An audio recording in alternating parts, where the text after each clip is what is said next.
Saturday, the 4th of April, the year of our Lord 2020. You're in the War Room, live from Capitol Hill, Fort Defiance. And just the watchword is, gentlemen, there's no fighting in the War Room.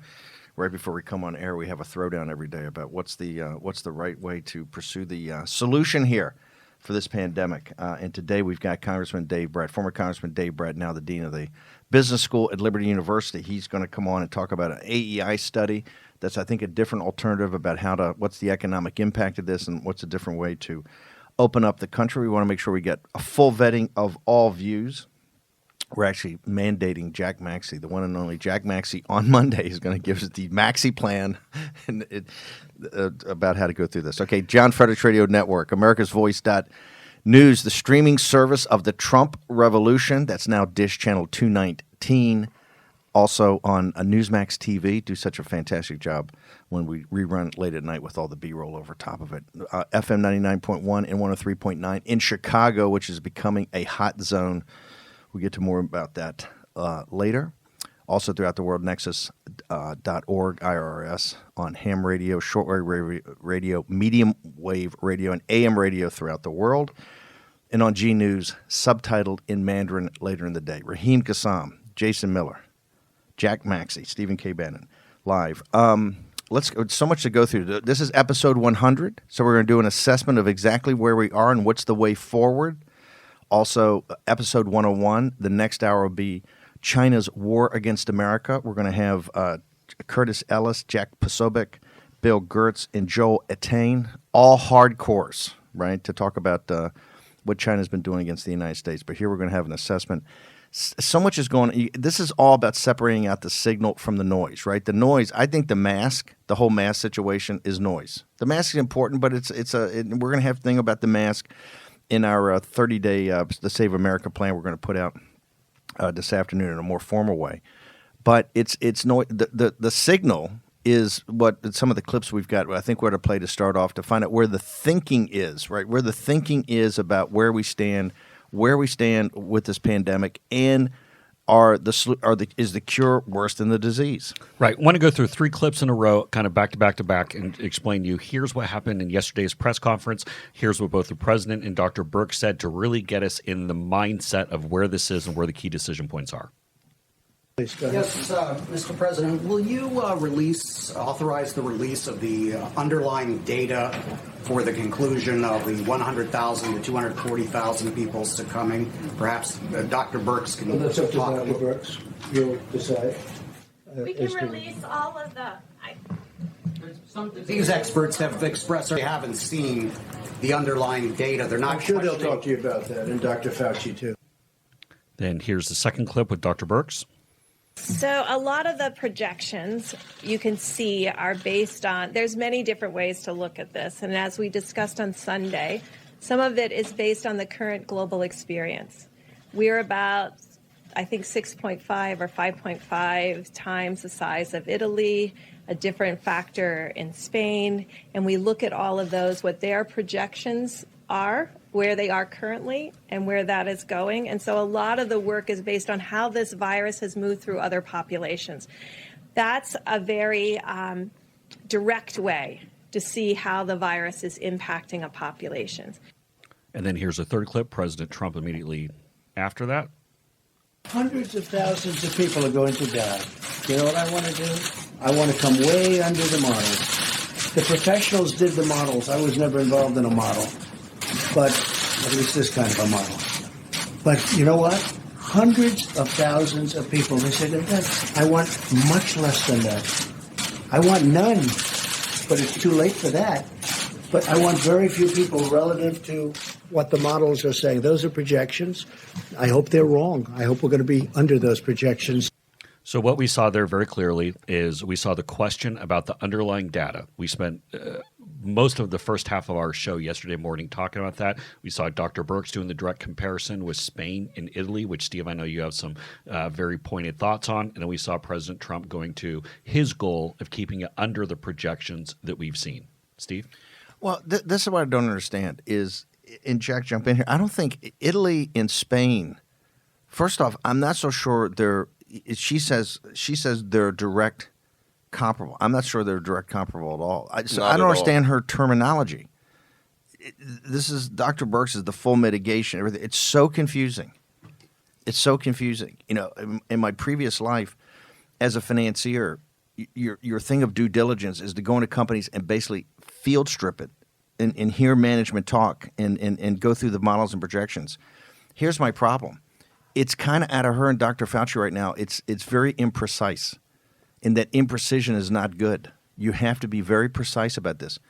The models and the numbers can always change, but you have to have some level of precision. It is obviously incumbent, and I'm going to make an analogy about Wall Street, about how people think about things. What you have in the world, like in Wall Street, the financial world, Ford or Microsoft or IBM or Google, the company, basically 9 times out of 10, puts out its projections of how it's going to do for the year, right? Its earnings estimates. It's what they think they're going to do. Then Morgan Stanley and Goldman Sachs and First Boston have their own research analysts that look at that, and they put out their estimates of what they think it's going to do. And what you've got is here you have in the professors, the University of Washington, you have essentially the Goldman Sachs and Morgan Stanley taking the research reports and using those as the company's projections. We need to know what the company thinks. We need to know what management thinks. They're opining now on these other models about other countries. And in the Washington Post, they said they had one from the deck plates up. She built up a built-up model. We need to see that model, because then you can get to are the president's goals and objectives tied to what that model shows? Are they tied to his thing? I want 0 deaths. I know I can't have 0 deaths because we're on into this, but I want to minimize deaths. If you want to minimize deaths, that drives you to a certain thing. This is one of the reasons we have the throwdown fight every day in the war room before we come on, because it's the difference between, if your goal is to minimize deaths, right, that takes you down a path of action that leads to certain outcomes, right, or tries to lead to certain outcomes. Exactly. The point of the models isn't to tell us how many people are going to die. The point of the models is to tell us how many people that we can save by taking specific actions and allocating specific resources. That is the point. And you track it to see if we're getting there, if these actions are the right actions. She keeps saying full mitigation. The 30 days to slow the spread is not the way to actually lower deaths down to as close to 0 as possible. Mr. Maxey, because I know you have very strong opinions about this, and you're the guy that's gone through the models the most. Listen, I've said from the start that I think that we should have isolated the people who are most at risk. When you look at the mortalities, the people who are most at risk are the same people in Italy, the same people in Spain, and the same people here. They should have been notified. This is people with diabetes. This is people with heart disease. You're saying by both age and comorbidities. Absolutely. Right? And these people should be very, very aware that they are at tremendous, tremendous risk. But I don't think that when you look at the mortalities that the entire nation, the entire demographic has the same risk that an 80-year-old person with heart disease has. See, that's an action plan that comes off of what your model says or what you're going to do. I still believe what they need to do, and it shouldn't be the president and the vice president up there. They need, I don't know what you guys call it, Jason, pen and pad or whatever, but the scientists and the guys in the model should come out and not even talk about courses of action. Should just lay out what the models show in a range of what you could do.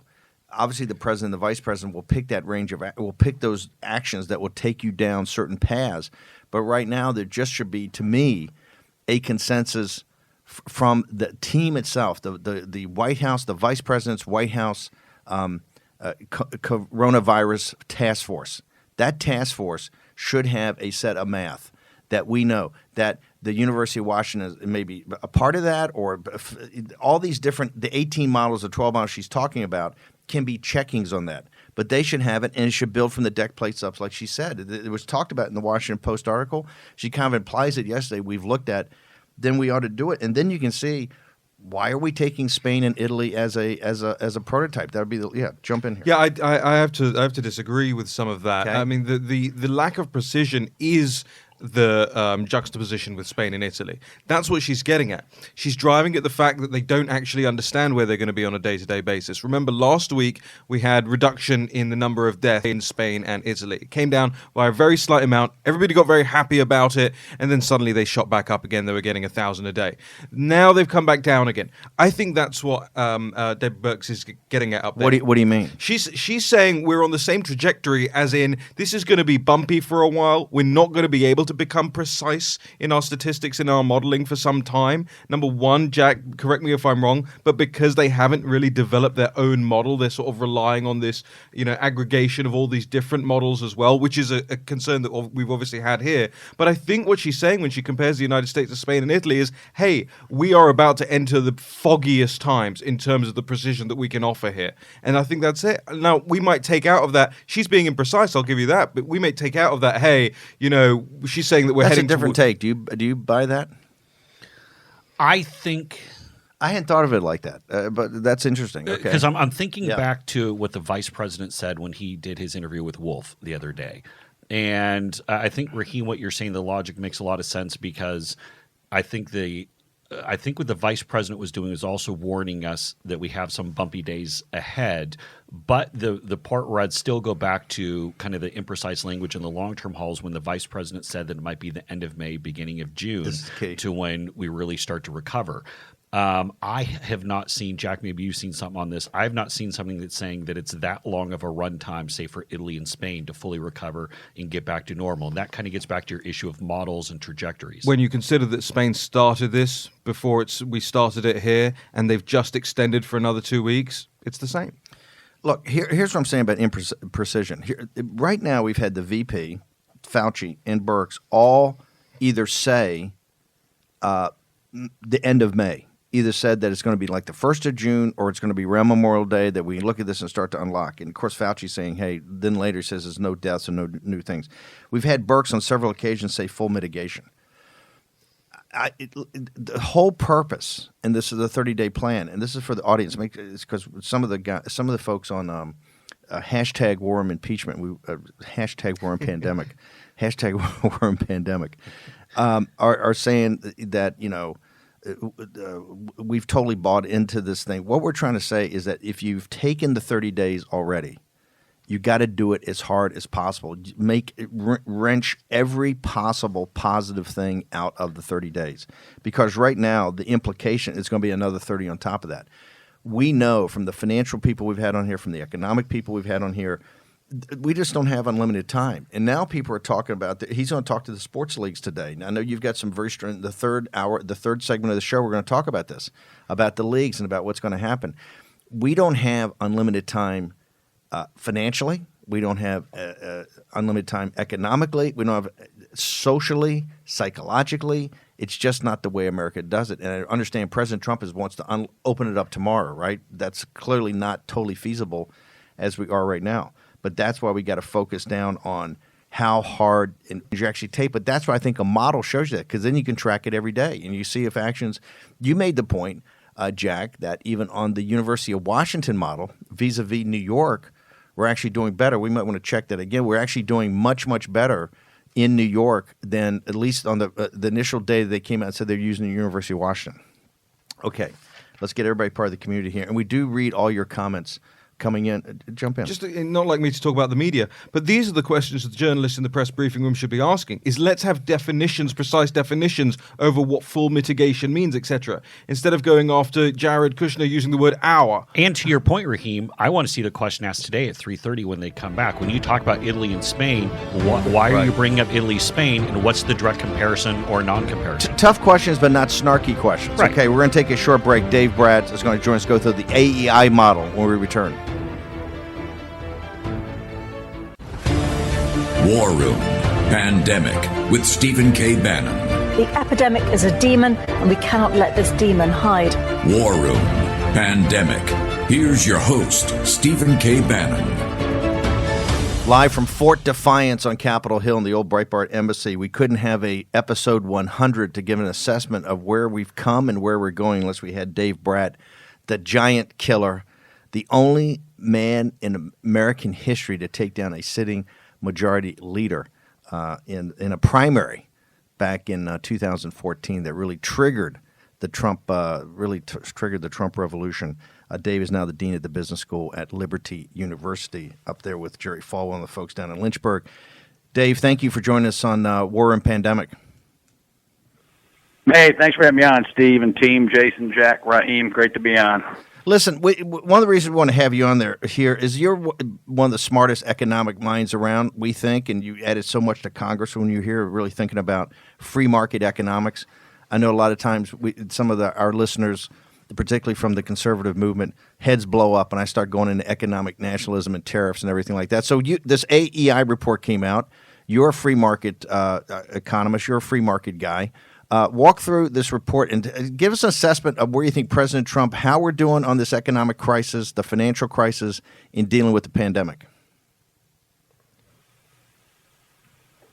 Yeah. So the AEI, American Enterprise Institute, Anna Sherbina is the author of the paper, one of the best papers I've seen out there. And you guys are doing models. This is the only model I've seen on the economic side that treats the relevant range. And she's saying the optimal solution for the shutdown is a total of 12 weeks. And the major point I want to make on this, she is modeling the trade-off between, there's two freight trains headed at us, right? One is the virus freight train. The death toll is up every day, the infection rate. We all are very aware of that one. And you guys do an unbelievable job on the modeling there. But the economic harm piece is being left off to the side and is not being covered by the media. And I've gone through that literature by the mainstream media, and it is horrendous in quality. Well, hold on. Slow down. What do you mean by that? Be specific. Walk us through some examples. Yeah, well, the New York Times, Politico, if you scroll to the bottom of Politico today, they survey 7 experts. None of them get to the bottom line, right? They say, when should we reopen? And there's a few that even mention benefit cost analysis, which should answer the question, right? Now, the answer is not going to be precise because every model, you got to make assumptions and throw in parameters, and we don't even know the true, the statistics coming in on the virus. Top experts will tell you we can't even do the statistics there because we haven't been testing enough people to know the right ratios. But the examples, the New York Times has a good piece out, which referred to another piece by Eichenbaum et al. That people can look up. Politico has a decent piece, but they acknowledge no one answered the question. And the tenured faculty professors in economics should all be working on this problem. Instead, they shift to their topic du jour that they're working on, and they don't answer the question. Harvard Business School, I can refer you to an article where they say they're going to address the cost-benefit. They never get to it, and Foreign Policy magazine goes off on saying they're going to offer cost-benefit, but they go off on the travails and their sadness that globalization now is in a mess. And so economics proper should be tackling this. And the epidemiologists all have my credit to them on everything they do. But economists are in a position to analyze every variable, right? That's our job, is to weigh the costs and the benefits to people and to human welfare. And we have what's called general equilibrium models. And in statistics, if you leave off one variable, it's not like you're a little off. The whole regression is nonsense. And that's statistics 101, right? So if you're abstracting from economics here, you're missing the boat. And so on your show, you've shown over and over and over, and you do the exponential growth functions for Italy and the U.S. and New York, et cetera, and you're tracking all that. What I want to call people's attention to is everyone ought to read these papers. If they look intimidating, just skip the math, but read these economic papers. And you can go off to the news sites. But over the last 2 weeks, the unemployment rolls have gone from 250,000 to 10 million, right? So that's beyond exponential. That's just a straight up in the air spike, right? So the harm from the virus is exponential, and it's awful. And the jobs front data is even more exponential. It's a straight up spike from 250,000 job losses going back, that was kind of the norm, or additions we had, to 10 million in 2 weeks. And so there's a literature out there on the expected job losses due to the virus itself, and that's at 35 million jobs.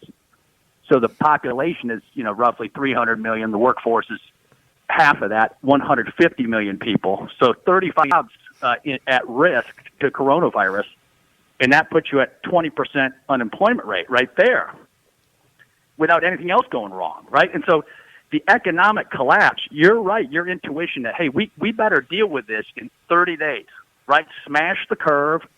We got 30 days to deal with this thing. But what some folks, and especially the liberals, don't get is the economic free market system is a system. You don't get to just say stay at home, no production, right? Because no production leads to no consumption. And that you can only do that for so long before the machine itself breaks.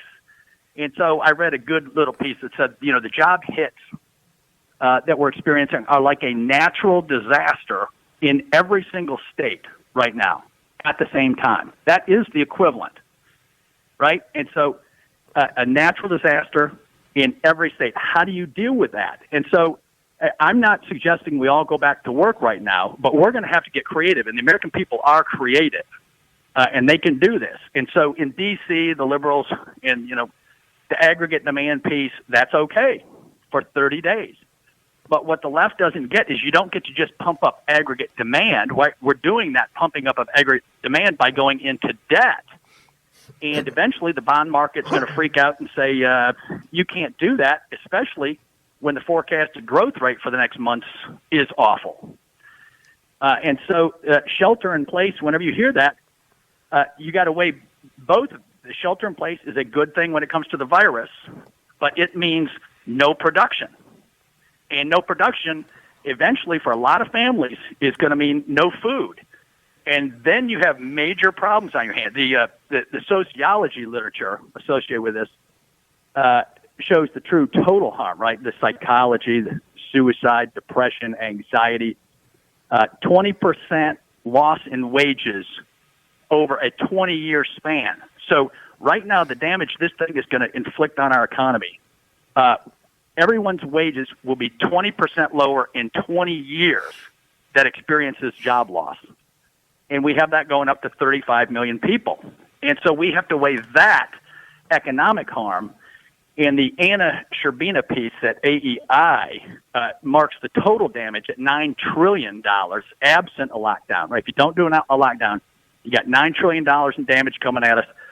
And her model is the best I've seen. It's other models out, the one I referred to by Eichenbaum, whatever, they model a 14-week and a 44-week shutdown, and that's it, right? And so she's in the relevant range. She says her optimal time frame is 12 weeks, right? And T equals 0 would have been, 4 or 5 weeks ago when we started the staying in place regiment.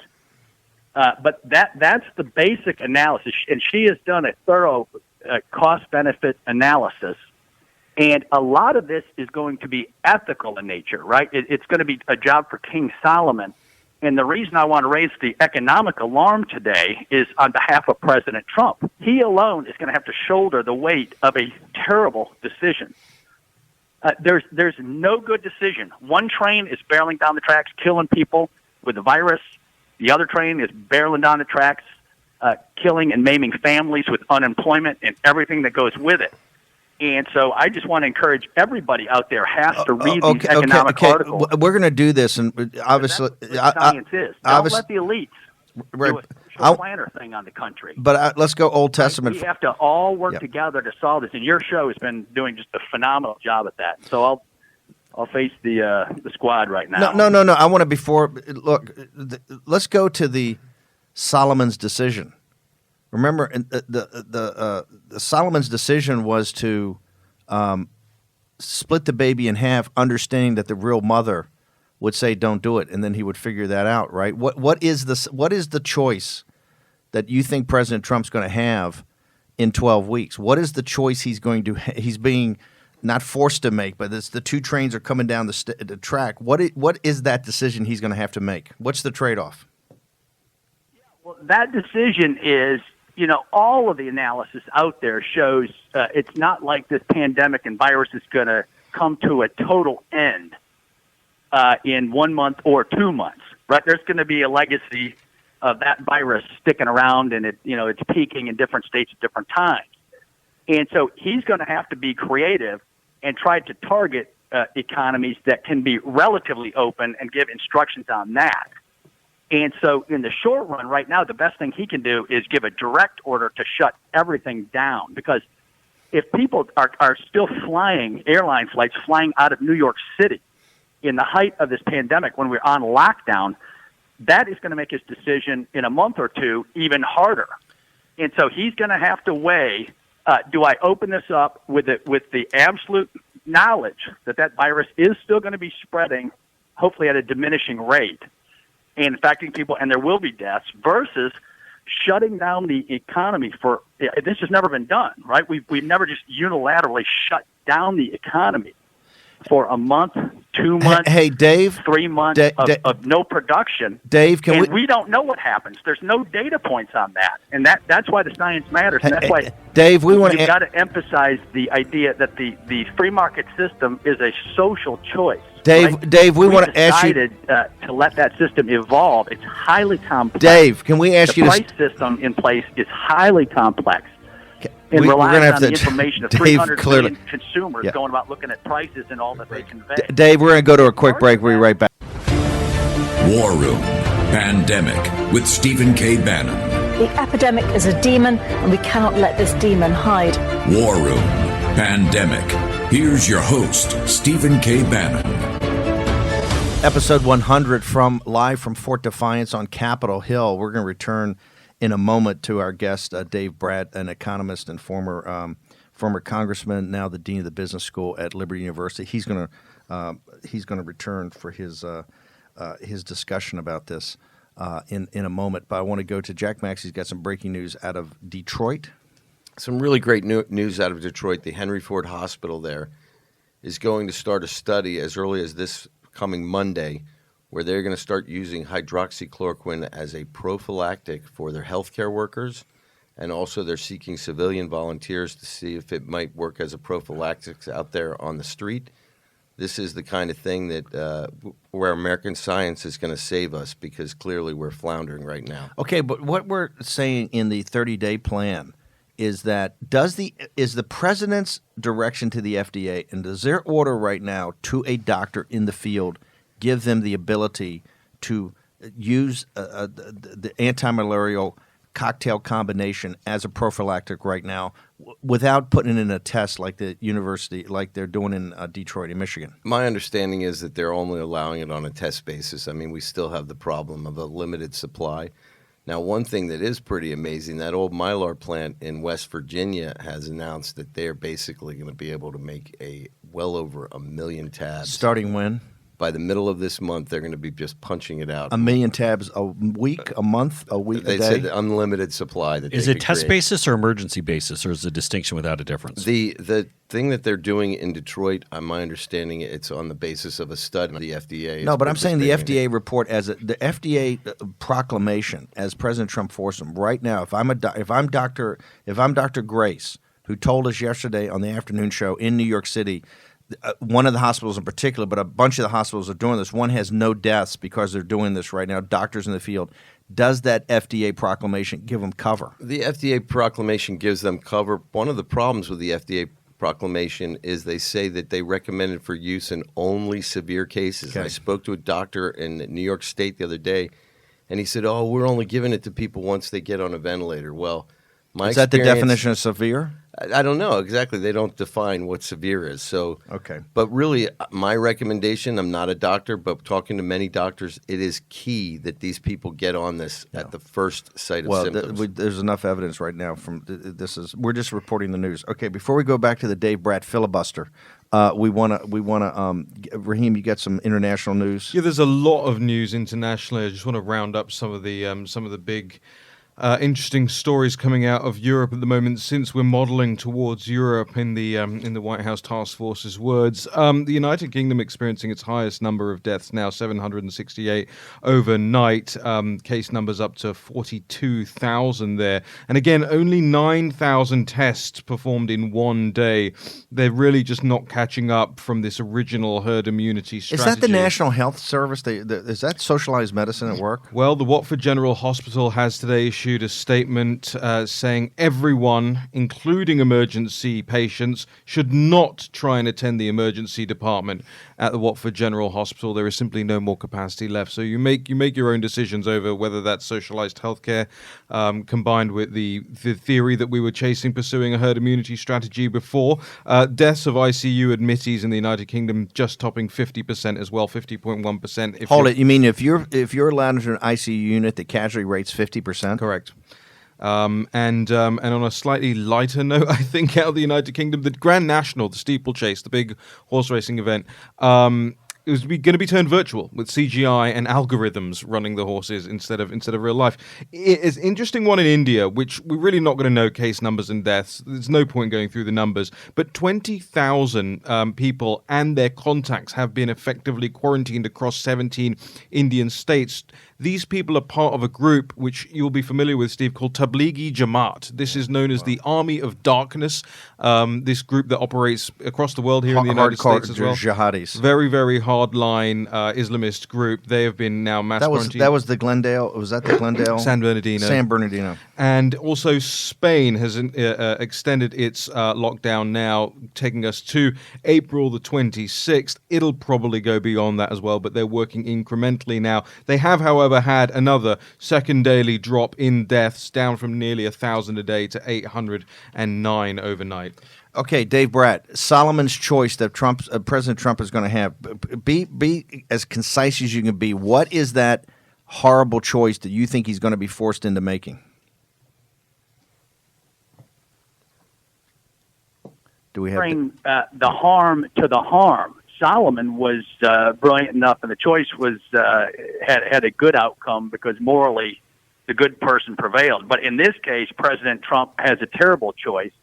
It's the choice of death coming about because of virus, death and loss of human well-being, and then death and social well-being due to the loss of economic harm.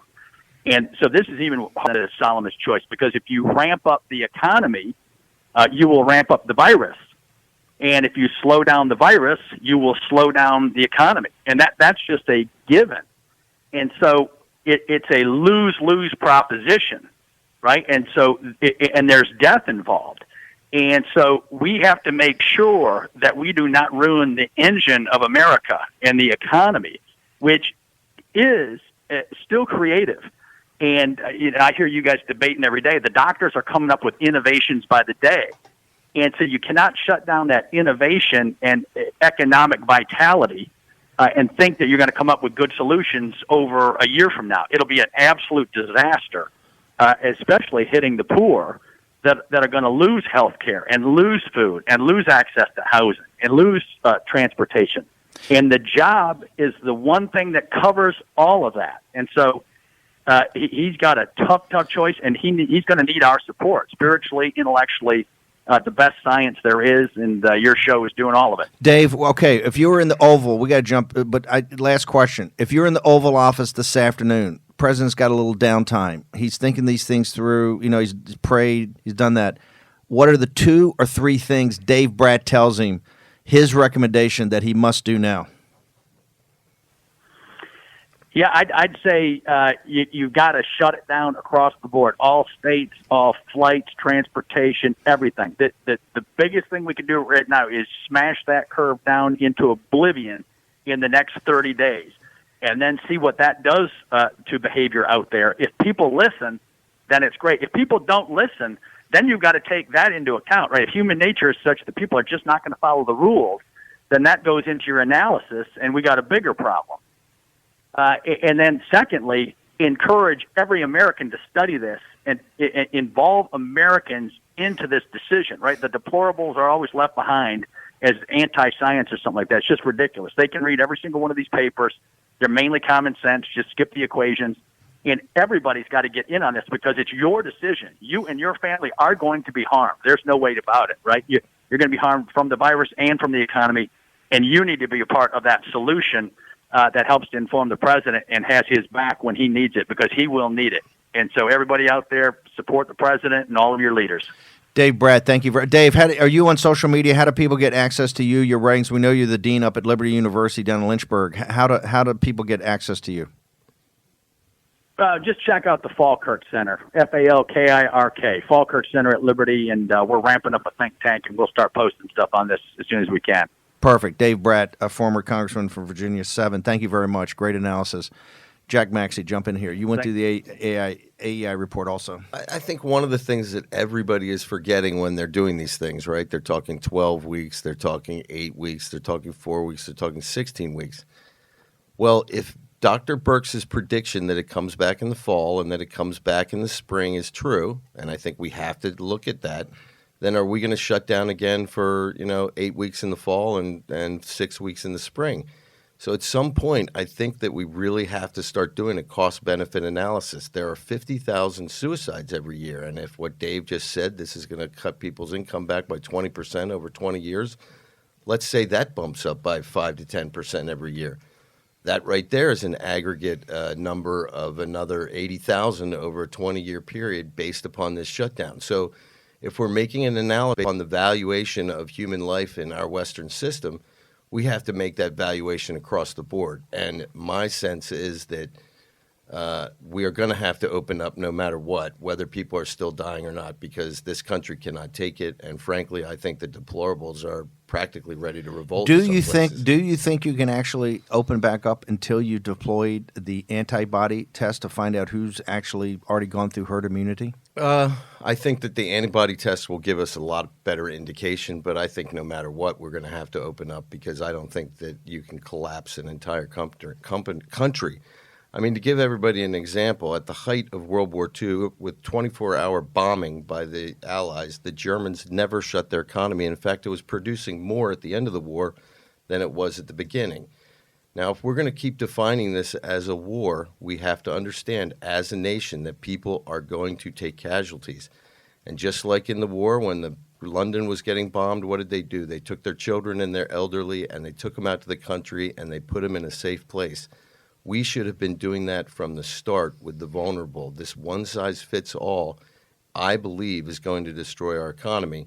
But, I'm an outlier on that regard. I do think that human life is important, but I think that we have to recognize that all human life is important. I don't think you're an outlier, by the way. I see this argument being made across the conservative spectrum right now. In fact, I would say that your argument is probably dominant on the conservative side of the spectrum on this argument right now. I think the question people have as a corollary to that isn't that we necessarily disagree with you, Jack, but it's like, how do you turn back time and know what we know now and say, well, actually, can we break this up into separate parts? Can you send your old and your kids to the countryside?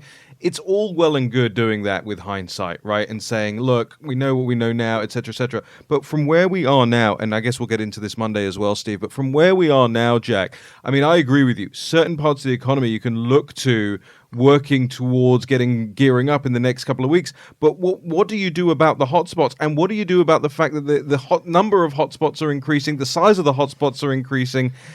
I agree, but then what do you do with your analysis that we're going to be open until June? You might have hotspots peaking in July and August in certain of these places. Right. So then we shut down for New York, but we don't shut down for correct me Cleveland. wrong, No, I'm asking you that question. I'm asking. It's a rhetorical question. I think we all have to take a clear look at what's coming. I think it's not over by June. I think the practicality is that you've got to get you do the hard shutdown. Then when you unlock, you have to have a couple things in place. You have to have mass testing. Absolutely. You have to have mass antibody testing. On the mass testing, you have to have a 3-part program. You have to have a mass testing. You have to have the ability to track who's got it, and you got to have individual quarantine. Okay, hardcore. You then have to have a program of how you protect either the comorbidities or whatever the elderly is in place. Okay, if you can isolate and do the comorbidities and people realize there's risk, you're doing a mass testing where you're tracking and seeing who's infected and do the individual quarantine, coupled with really find out where the herd immunity is through the antibodies, then you have a playing field of what we can start to make rational decisions, right? Between now and then, wherever these next I'm 4 with you weeks is. 100%. But And by the way, part of this is also quarantining areas. If New York City, these places are infected, they should not be able to fly out and just go to other parts of the country right now and potentially infect those. I'm with you 100%, but let's face it, they've been trying to get these tests online for now, right? Let us say, just for an example, the government doesn't get their act together in 30 days. We're going to open this country up anyway. I just totally disagree with you. They're already telling us you're not going to open in 30 days. They're already then the we're vice gonna kill ourselves, The vice and then we president of the United deserve what we States is get. already saying it's going to be the Memorial Day weekend. We're going to return. We are fighting in the war room. We're going to return in the war room in just a moment.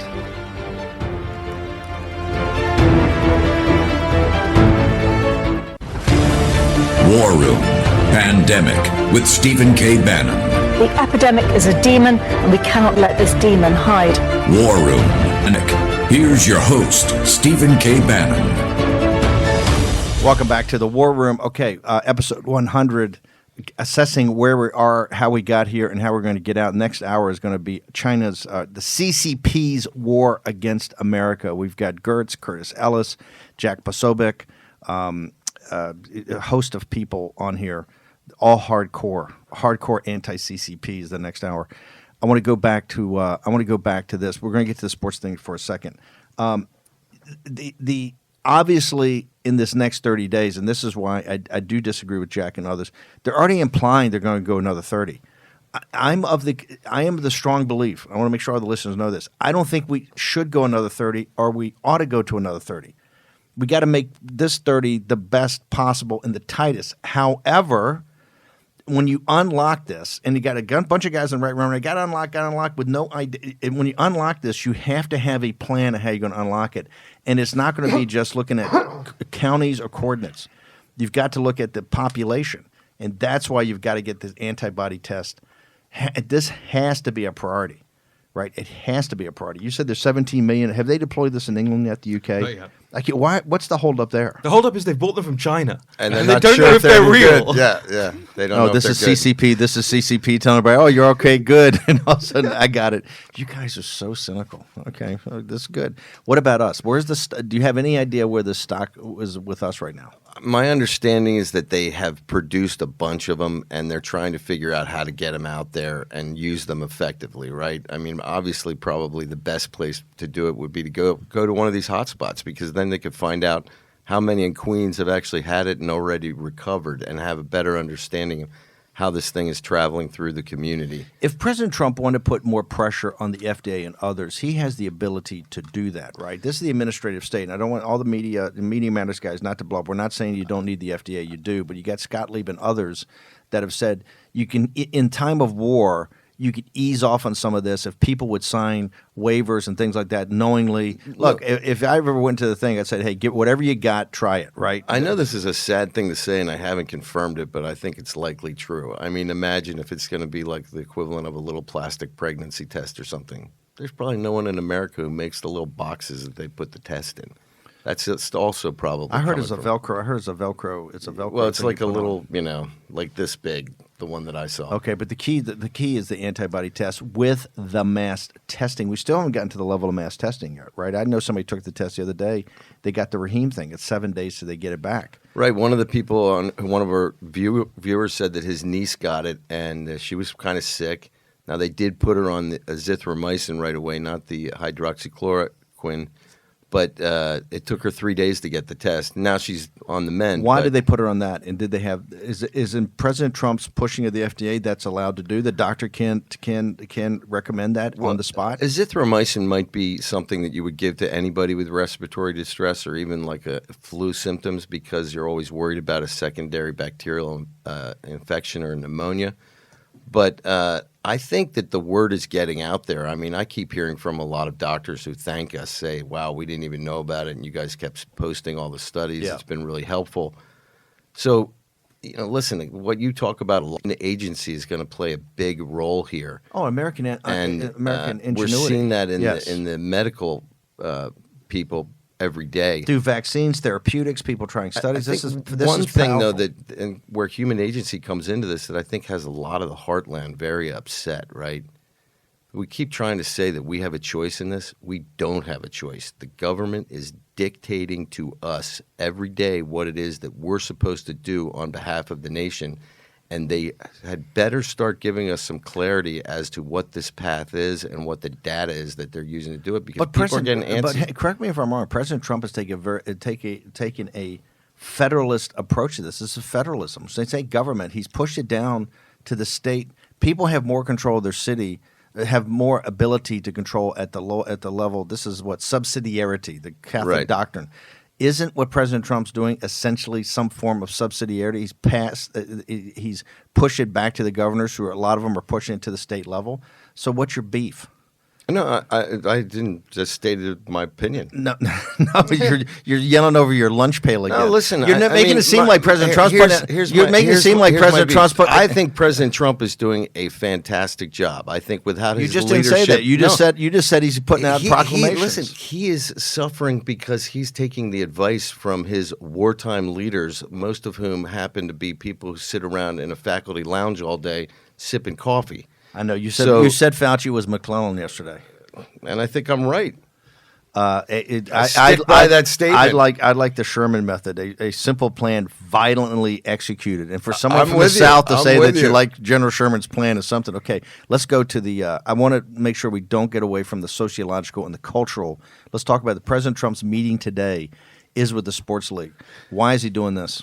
Yeah, so President Trump has a phone call today that's coming up with essentially all the leaders of the basically every sports league that's out there, with the exception, as Adam Schefter from ESPN points out, no NCAA, but you have the NBA, WNBA, Major League Baseball, NFL. So we're debating this before the show started, but I raised the point. We're talking about what's going on right now. NBA is going to end up canceling their season. That's just why already? They couldn't play in the summer? They're just because it's not going to get to the point. I just don't see the way that's going to happen. You're going to playoffs. You're depressed. I mean, that you're implying then it's not going to. We're not going to be ready to get out of here in July. Yeah, that's what I mean. Because at a certain point, then the NBA is pushing back. How far can they really go and do this? Here's the other thing too. Players have been out of shape. I mean, Giannis Antetokounmpo, I always mispronounce his name, for the Bucks, arguably best player in the league. Article on ESPN talking about how he doesn't have access to a hoop right now. So he's working out in his building or in his condo, whatever it is. There are some players. So you have people that aren't even exercising or working out. We're literally showing on the sports networks. And I'm sad to say I watched it for 5 minutes the other night. Here's a NBA 2K version of the Washington Wizards against the Bucks, and it was a video game. And I watched it for 5 minutes. I'm like, I'm watching a video game on TV on a sport. But here's the thing I want to bring. There's all sorts of issues right now on liability. And so you say it's not just necessarily on the team, fan base, who wants to go to a stadium packed full of people, from the league and from, as Raheem pointed out, the cities, localities, who wants to go and put together a stadium full of people with a liability. Then even going to the aspect from the teams, and again, I'm a Tampa Bay Bucks fan, long-suffering, so I'm psyched that Tom Brady is going to Tampa. But do you think Tom Brady is going to go out in that field and play right now? No. So this comes to the issue that our entire culture, the way we look at sports, and I am such a hardcore sports nut, and I want them back, and I want Brady to go and take the Bucks to the Super Bowl. I'm looking at, I don't know when sports are going to come back. Arthur Blank, owner of the Falcons, saying they might play a season without the fans. Could that be an option? I don't know. This is why President Trump's talking to him. Be back in a minute with China versus America.